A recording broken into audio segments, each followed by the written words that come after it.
The night was quiet in Manhattan, but inside the Reynolds Grand Hotel, tension hummed beneath the chandeliers.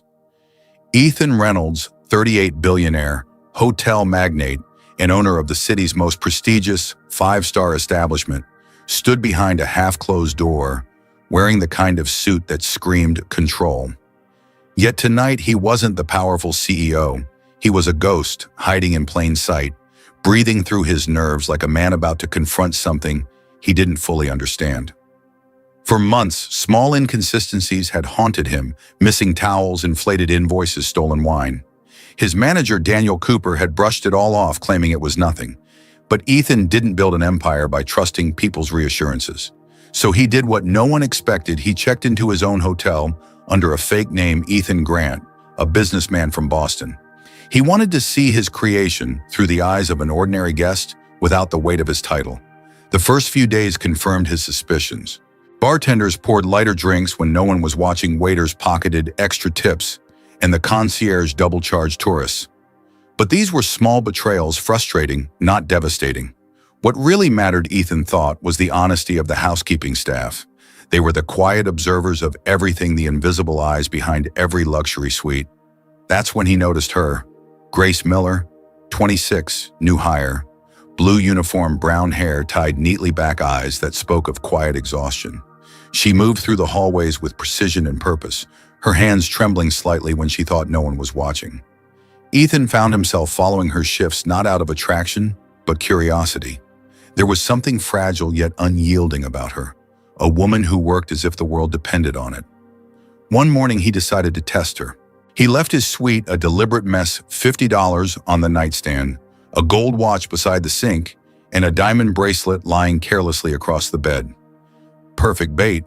Then he waited just outside the door, hidden in the shadow of the corridor. 10 minutes later, Grace appeared with her cleaning cart, knocked 3 times, and gently stepped inside. Ethan watched through the crack of the door, his heartbeat steady, but his mind sharp, analyzing every move. She didn't steal a thing. Grace picked up the watch, wiped beneath it, and placed it back exactly where it had been. She folded the bracelet carefully as if afraid to harm it, and even straightened the bills on the nightstand. Her focus never wavered. Ethan almost smiled, a rare twitch at the corner of his lips. For once, something in his empire seemed incorruptible. Then the phone rang. Grace froze. The sound sliced through the calm like glass breaking. She hesitated before answering, glancing around as if someone might be watching. Her voice when she spoke was not the voice of a professional employee. It was raw, trembling, almost childlike. "Hello, yes. This is Grace Miller." A pause. Silence heavy as thunderclouds. Her body stiffened. The hand holding the phone began to shake uncontrollably. Ethan leaned closer, every instinct telling him to retreat, but unable to look away. What she whispered. "No. No, please. Not again. He was fine yesterday." She sank onto the bed, her free hand covering her mouth to muffle the sob that broke out anyway. Ethan's chest tightened. He shouldn't be there. He knew it, but something deeper kept his feet rooted to the floor. "Yes, I understand," Grace continued through trembling breaths. "I'll come right away. Just, please do whatever you have to. Don't wait for me. I'll find the money somehow." Money? Ethan heard that word like a pin drop in a silent cathedral. She ended the call and sat perfectly still for several seconds before wiping her face violently, almost angrily, and standing up again. Her movements turned robotic, finishing the cleaning, folding towels, aligning pillows, while silent tears streaked down her face. She placed the $50 back exactly where it was and whispered to herself, "Hold it together, Grace. Just hold it together." Ethan pressed his back against the wall, feeling something inside him twist. He had come to catch a thief and instead found a woman breaking apart in silence. Later that evening, back in his hidden suite, Ethan called Daniel. "Get me everything on Grace Miller," he ordered. Daniel hesitated. "She's new. Hired last week. Good references, spotless record. Single mother. That's all I've got." "Single mother," Ethan repeated quietly. "What happened to the father?" "Walked out, I think. Her son's sick, but I don't know the details." Ethan hung up without replying. He sat there for a long while, staring at the untouched money on his nightstand.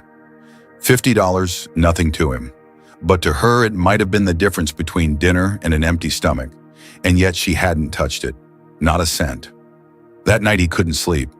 He typed her name into a search bar, digging until he found something, an old fundraising page. Help Noah Miller, age 7, fight for his life. He scrolled down, reading through the words that hit like bricks to the chest.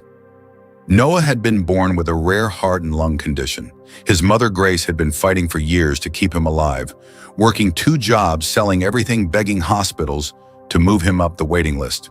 The surgery cost $60,000. The donations so far, $400. Ethan sat back, the glow of his laptop casting shadows across his face. He had spent twice that amount on a chandelier last month. The next morning, he couldn't look at the hotel the same way.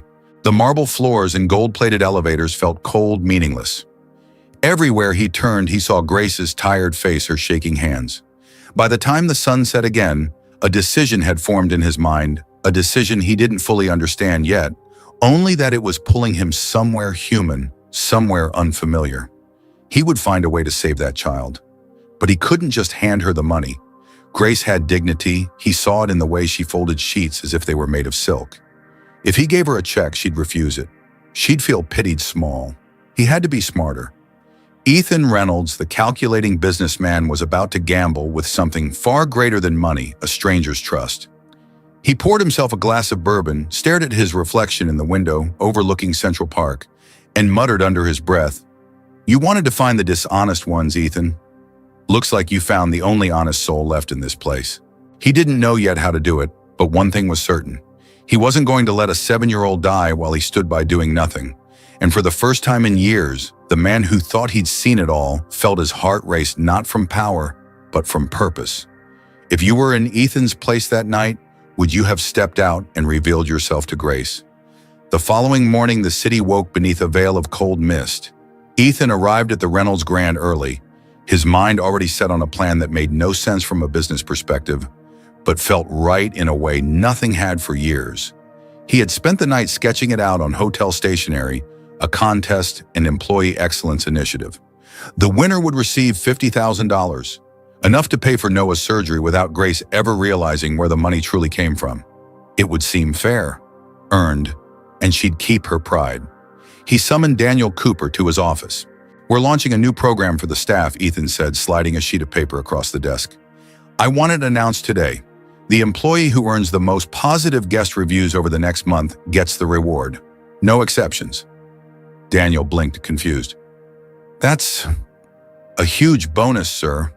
"For housekeeping," Ethan's tone sharpened. "For whoever earns it. Make sure Grace Miller is assigned to the rooms of our most high-profile guests."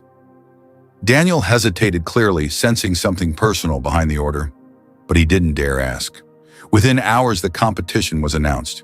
The staff buzzed with excitement. Whispers floated through the hallways. Grace smiled faintly when she heard, as if for the first time in months, hope flickered behind her tired eyes. She needed the money badly, but she told herself she wouldn't dream too big. People like her didn't win prizes in places like this. Over the next week, Ethan watched her from a careful distance. She came in early, left late, worked silently with a kind of reverence that made even the richest guests notice. Each morning, he left thoughtful notes on review cards signed with fake names. "Impeccable service, kindest staff member I've ever met, a heart of gold." At night, he wondered whether he was doing the right thing. Then one afternoon, while waiting for the elevator, he overheard her again. Grace was in the hallway, phone pressed to her ear, voice low but shaking. "Please just tell me he's breathing better today. Yes, I'll be there after my shift. No, I can't afford another day off. Please don't tell the doctor." Ethan turned away, jaw tight. His plan suddenly felt cruel. Waiting a month might be too long. That night, he called a friend, one of the best pediatric surgeons in the country. He didn't use Grace's name, just described the symptoms. The doctor sighed on the line. "If this child doesn't get surgery within the next 3 weeks, he won't make it." 3 weeks. Ethan couldn't breathe for a moment. He had been so focused on making it all seem fair, honorable, that he had forgotten time was running out. The next morning, he tore up the contest plan. Enough of pretending, enough of pride. He needed to help her now. But he couldn't simply walk up to Grace Miller and hand her a check. She would never accept it. He needed another way, something that would help her, while letting her believe she'd earned it. By noon, he had made another decision. He called Daniel back to his office. "I need you to send Grace Miller here," he said. Daniel's eyebrows shot up. Now. Ethan's tone left no room for argument. Grace arrived 20 minutes later, her uniform immaculate, her expression tense. She stepped into the office as if walking into a courtroom. "Mr. Cooper said you wanted to see me, sir." Her voice was careful, polite, but her eyes betrayed fear. Ethan gestured toward the chair opposite his desk. "Please sit down." She perched on the edge, hands clasped tightly in her lap, waiting for whatever judgment was coming. He took a breath. "Grace," he began softly, "I'm not who you think I am. My name isn't Ethan Grant, it's Ethan Reynolds. I own this hotel." The silence that followed was heavy. She blinked, confusion flashing across her face before panic took over. "Oh God," she whispered. I didn't do anything wrong, sir. I swear I—" He raised a hand gently. "You didn't. In fact, it's the opposite." He told her everything, how he had gone undercover to observe the staff, how he had tested her, how she had passed with honesty and grace when others had failed. Her shoulders trembled as he spoke. "You left money out on purpose?" she asked quietly. "Yes," he admitted. "And you didn't touch it, even when you could have." Tears gathered in her eyes. "I wasn't raised to take what isn't mine," she said almost in a whisper. He nodded, feeling a strange lump form in his throat. "I know about your son," he continued carefully. "I overheard your call the other day." Grace's face crumpled. She covered her mouth, shaking her head. "Please don't fire me. I swear I never let it affect my work. I needed this job so badly." "I'm not firing you," Ethan said. "I want to help." She froze, staring at him as if the words didn't make sense. "Help," he explained about a special fund he was establishing for employees facing personal crises. "It's part of a new initiative," he said. "The company will pay for the full cost of Noah's surgery. You won't owe us a cent. When you're ready to return, I want you to come back as head supervisor of housekeeping. You've earned it, Grace." Her hand flew to her chest. Why would you do that for me? You don't even know me." Ethan looked down for a moment, his voice quieter than before. "Because for too long I've measured success in numbers and walls made of glass and gold. Watching you fight every day for your child reminded me what real worth looks like. You've given more of yourself than anyone here ever will." She started to cry, the kind of sob that breaks years of silence. "I don't know how to thank you." "You don't have to," he said gently. "Just be there for your son. That's enough." He stood and walked around the desk, hesitating only a moment before resting a hand on her shoulder. She looked up, tears streaking her cheeks, and for the first time since he'd met her, she didn't look tired. She looked alive.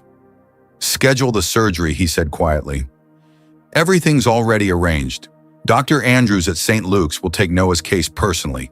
Her breath caught. "You already called them?" He nodded. "Your son's operation is scheduled for Monday morning."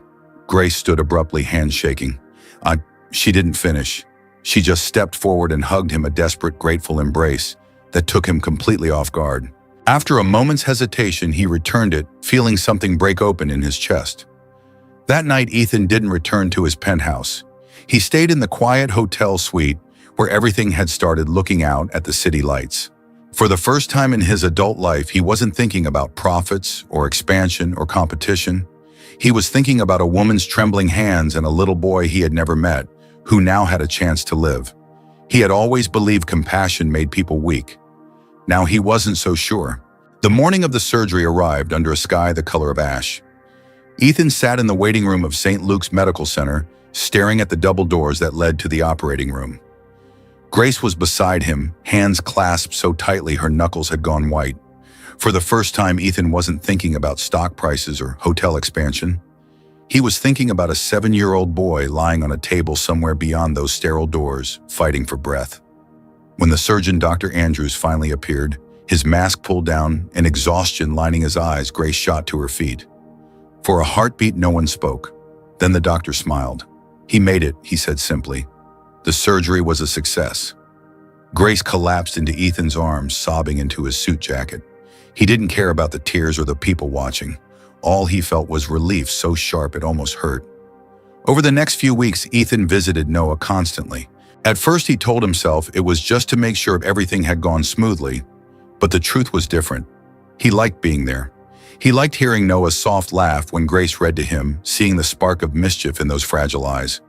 The boy reminded him of something he had forgotten, how it felt to care about someone without expecting anything back. Grace's gratitude was quiet but constant. She never acted like he was a savior, and that made Ethan respect her even more. When Noah was finally discharged, Ethan made sure they returned home to an apartment he'd quietly arranged to have renovated, fresh paint, new furniture, and a kitchen stocked with food. Grace cried again, this time out of disbelief, but he told her she deserved it. 3 months later, she returned to the Reynolds Grand Hotel, not as a housekeeper, but as the new housekeeping supervisor. Her salary tripled, and her confidence grew each day. Guests spoke of her kindness, her patience, the way she treated even the smallest task with pride. Ethan noticed something too when she walked through the halls.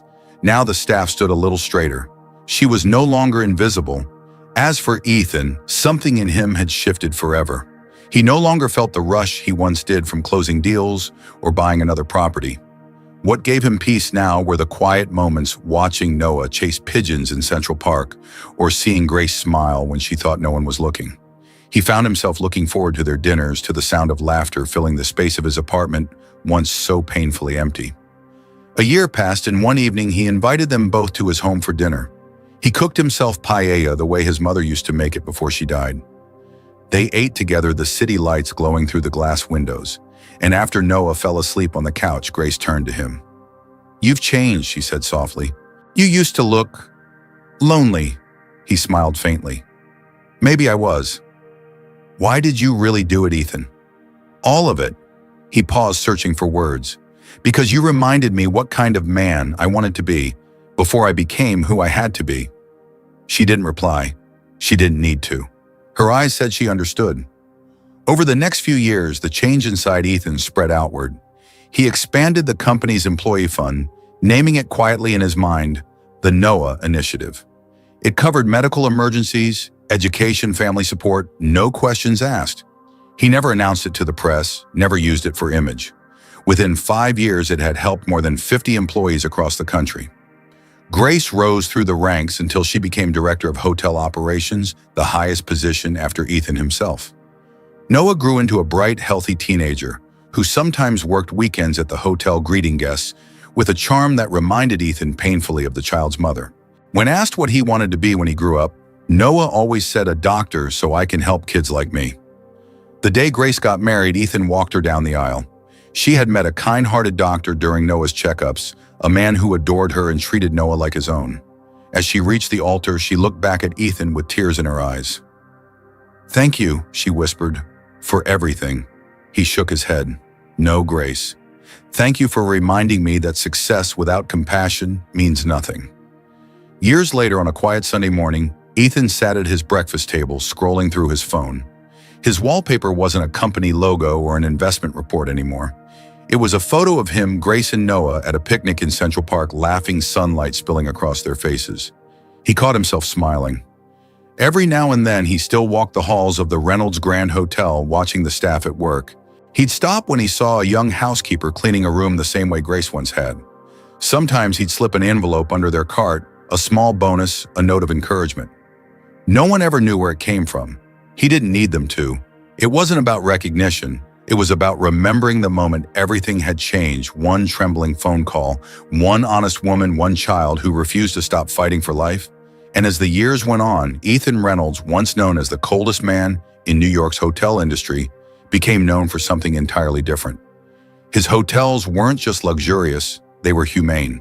Every employee knew that if life ever knocked them down, someone would be there to help them stand again. The Reynolds Grand wasn't just a business anymore, it was a family. Sometimes at night, Ethan still heard Grace's voice echo in his mind. "You've changed." He'd smile to himself and whisper, "You were right." If you were watching this story unfold, would you believe that one act of kindness can truly transform a person? If you think Ethan found something greater than wealth, comment 100 below to let us know. Tell us what country you're watching from, and if this story touched your heart, share it, so more people remember that kindness still matters in this world.